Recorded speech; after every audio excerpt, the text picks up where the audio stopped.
할렐루야, 김진홍 목사입니다. 한 주간도 우리 모든 성도님들 은혜 가운데 잘 지내셨으리라 믿습니다. 오늘은 소요리 문답 82문에서 84문 율법과 죄에 대해서 함께 공부하도록 하겠습니다. 하나님 앞에 먼저 기도드립니다. 하나님의 은혜를 감사합니다. 하나님께서 저희들에게 허락하여 주신 귀하고 복된 생명의 삶을 살아가게 하심을 감사합니다. 오늘도 하나님을 더 알아가기를 원합니다. 말씀을 통하여서 또 교리를 통하여 주님 믿음이 더욱더 굳세어지기를 원합니다. 이 한 시간 성령님 저희들에게 지혜와 계시의 영으로 충만하게 하여 주시기를 소망하옵고 예수님의 이름으로 기도하옵나이다. 아멘. 할렐루야. 자, 그러면은 오늘 우리 함께 같이 율법과 죄에 대하여서 같이 공부하도록 하겠습니다. 82문입니다. 같이 읽어볼까요? 아무 사람이나 능히 하나님의 계명을 완전히 지킬 수 있는가? 우리 성도님들 어떻게 생각하세요? 답을 한번 읽어볼까요? 타락한 후로 사람만으로는 금생에서 하나님의 계명을 완전히 지킬 수 없고 날마다 생각과 말과 행동으로서 범한다라는 것이죠. 우리 다 동의할 수밖에 없는 그런 내용입니다. 자, 83문입니다. 법을 범한 모든 죄가 다 같이 악한가? 죄는 다 같이 죄죠.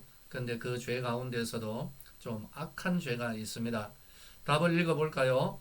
어떠한 죄는 그 본질과 여러 가지 얽힌 끝이 있으므로 하나님 앞에서 다른 죄보다 더 악함이 있다. 이렇게 우리가 이해를 해야 되겠습니다.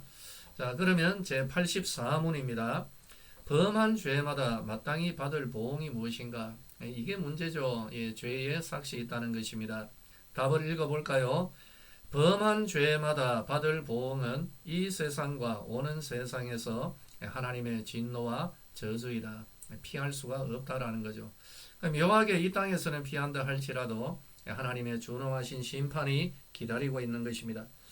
성경 말씀 로마서 3장 9절에서 12절 같이 읽겠습니다. 그러면 어떠하냐? 우리는 나으냐? 결코 아니라 유대인이나 헬라인이나 다 죄 아래에 있다고 우리가 이미 선언하였느니라. 기록된 바 의인은 없나니 하나도 없으며 깨닫는 자도 없고 하나님을 찾는 자도 없고 다 치우쳐 함께 무익하게 되고 선을 행하는 자는 없나니 하나도 없도다.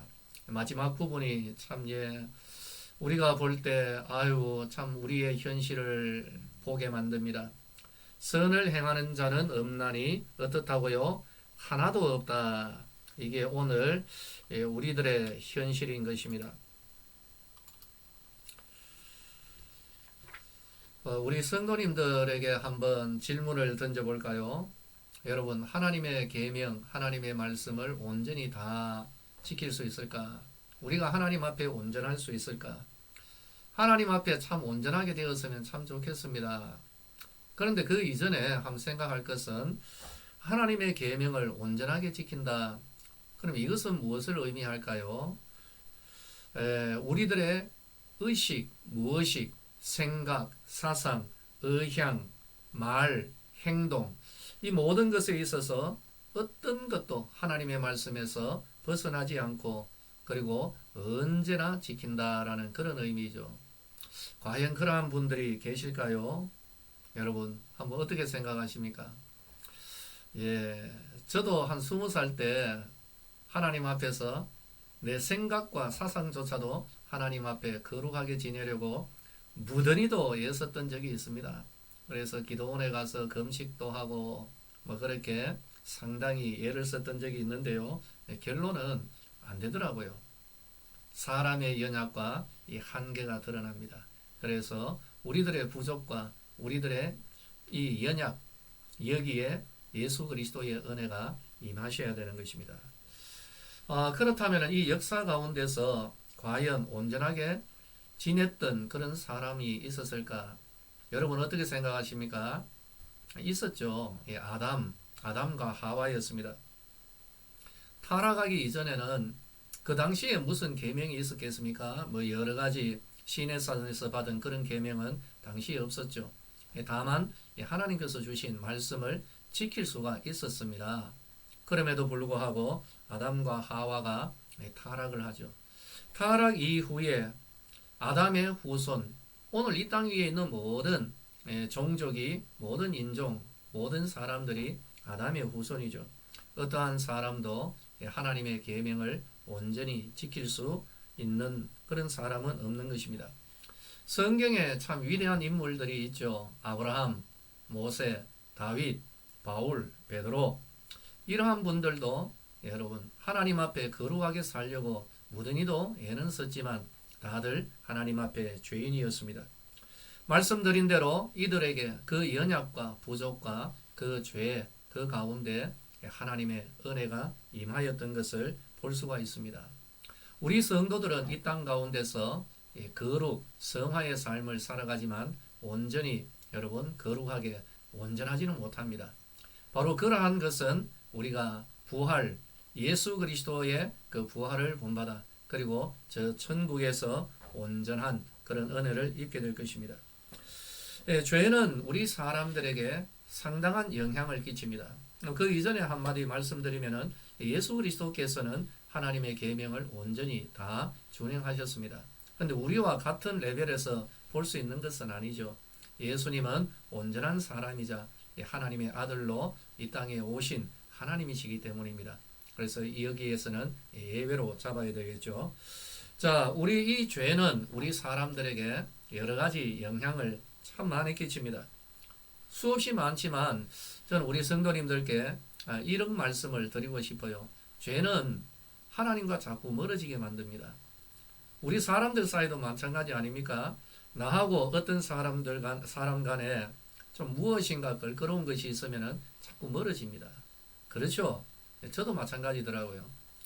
근데 하나님 앞에 내가 어떤 죄를 품고 있으면 죄 문제가 해결되지 않으면 묘하게 신앙생활도 나태해지고 자꾸 하나님으로부터 멀어지게 되는 것을 우리가 알 수가 있습니다.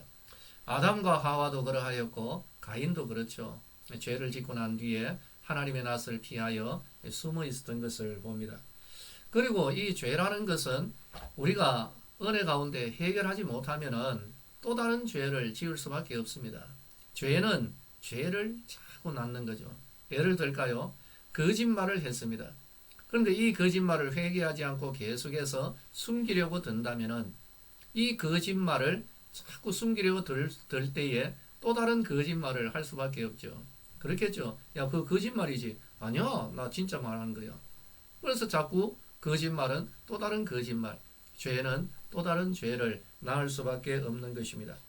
무엇보다도 이 죄는 죄의 형벌이 있다는 사실을 우리가 잘 알아야 됩니다. 그리고 우리가 죄에 대하여서 분별력을 좀 가져야 됩니다. 죄라고 해서 모든 것이 다 같은 것은 아닙니다. 물론 다 똑같이 죄인데 그 죄 가운데서도 상당히 좀 더 악하고 가증스러운 그런 죄악들이 있죠. 부득이하여서 지은 죄가 있는가 하면은 즐기는 죄도 있습니다. 이건 상당히 질이 좋지를 못합니다. 자기 혼자 죄를 짓는 게 아니라 옆에 있는 사람을 부추겨가지고 유혹해가지고 자꾸 죄를 짓도록 하는 바로 이러한 것도 있는 거죠. 이런 것이 하나님 보시기에 악한 것입니다. 요약해서 한 몇 가지를 말씀드리면요. 첫 번째, 알면서 짓는 죄입니다. 모르고 짓는 죄가 있을 수가 있죠. 그러나 우리가 뻔히 알면서도 짓는 죄악이 있습니다. 누가복음 12장 47절, 48절을 보면 예수님께서 이런 말씀을 합니다. 주인의 뜻을 알고도 준비하지 아니하고 그 뜻대로 행하지 아니한 종은 많이 맞을 것이고 알지 못하고 맞을 일을 행한 종은 적게 맞을 것이다. 둘 다 잘못했는데 알면서도 안 한 종은 많이 두들겨 맞는 것이죠. 그런데 모르고 준비를 못한 종은 적게 두들겨 맞는다. 이 말이 뭘까요? 알면서 짓는 죄는 하나님 보시기에 더 악하다라는 것입니다. 아시겠죠? 두 번째로 심사숙고해서 짓는 죄입니다. 이것은 우발적으로 그냥 충동적으로 그냥 순간적으로 화가 나서 하는 것이 아니라 교묘하게 계획적으로 짓는 이런 죄악이죠. 마음속에 이 죄를 품어가지고 실행에 옮기는 겁니다. 우리 성도님들 지금 마음속에 어떤 나쁜 계획을 가지고 있으면은 어떻게 해요? 예수의 이름으로 떠나갈지어다. 물리치시기를 바라겠습니다. 할렐루야. 세 번째로 여러분 죄를 즐기는 분들이 있습니다. 이거 좀 심각하죠. 여러분 우리가 죄를 미워해야 되는데 이 죄를 즐기는 바로 죄악에 길들여져 있다는 것입니다. 하나님 앞에 철저하게 엎드린 수밖에 없습니다. 그리고 네 번째로 반복적으로 장기간에 계속해서 이미 그 죄가 자기의 삶에 그리고 자기 영의 일부가 되어버린 그런 경우죠.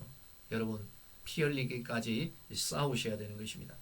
자, 그렇다면은 이 죄의 결과가 과연 어떠할까요? 로마서 6장 23절 말씀을 보면은 죄의 삭은 사망이다. 여러분 이거는 우리가 잘 알고 있는 내용입니다. 그리고 히브리서 9장 27절을 보면은 한 번 죽는 것은 사람에게 정해진 것인데 그 후에는 심판이 있다는 것이죠. 여러분 이것이 우리에게 주어지는 경고가 되어야 됩니다. 이 땅에서는 교묘하게 피해갈 수가 없지 않아 있을 겁니다. 그러나 사후에 하나님 앞에 설 때 거기에서는 벗어날 수가 없죠. 오늘 결론은 오늘의 내용은 우리를 상당히 우울하게 만듭니다. 힘 빠지게 만들죠. 모든 사람들이 죄인이고 죄의 형벌을 받을 수밖에 없는 그러한 형편이기 때문입니다. 그렇다면 우리는 과연 어떻게 하나? 이 사망의 그물에서 누가 나를 건져내랴? 이렇게 절규할 수밖에 없죠. 하지만 성경은 우리에게 바로 그 내용에 대하여서 구원의 길을 제시하고 있습니다.